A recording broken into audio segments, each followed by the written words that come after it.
Hello, and thank you for joining us for another edition of Now Hear This. I'm your host, Andy Rolleman.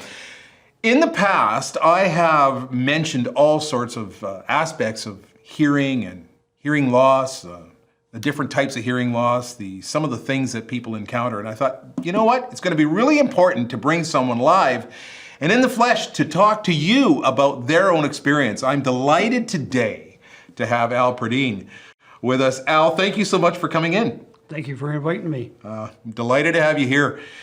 Al, you went through the entire experience from A to Z. The picking up the phone, calling us, and setting up an appointment.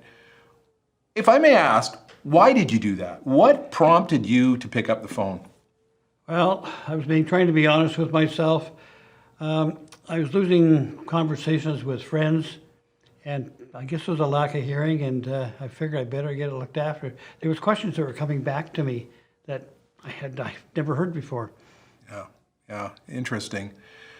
And tough, and I suppose humbling, yes? To have to pick up the phone and kind of admit to yourself you needed help. Very embarrassed. Yeah. Embarrassed. Wow, that's a big word. That's a big word. You have to be honest with yourself. And Yeah. And you were, and you did pick up the phone. You called, you made an appointment. What was that like for you? The coming into the clinic, what was it like, when you visited us? it was a lot easier than I thought it would be. But it was very thorough, explained everything to me, and it explained the standard of my hearing loss and made me feel a lot more confident. Wow. Well, that's great. That's great.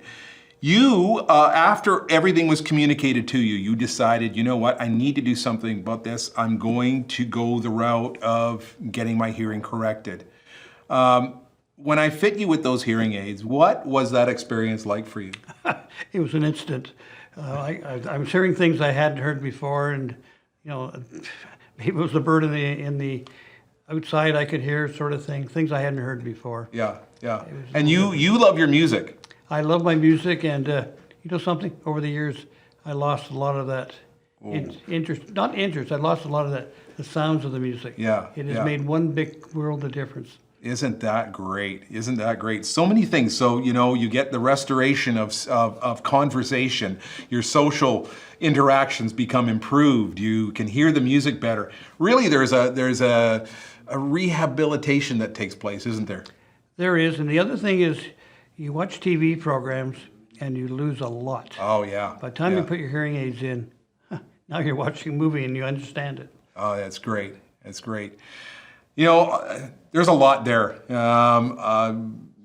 We don't have any more time today, unfortunately, to go into more of the details, but so much of what you said, I think, will resonate with so many people out there watching this, right? It's good and bad, though. I get to hear my wife more often, though. It can't all be great. No, I'm sure she is delighted about not having to constantly repeat and whenever you're asking pardon and everything too, right? So that's what she tells me. Yeah. There's some good things, yeah. Al, I want to thank you so much for being here today. Thanks for taking the time. Thank you very much, like I say, for inviting me. Yeah, you bet. And thank you, folks, for being here for another episode of Now Hear This. We'll see you next time.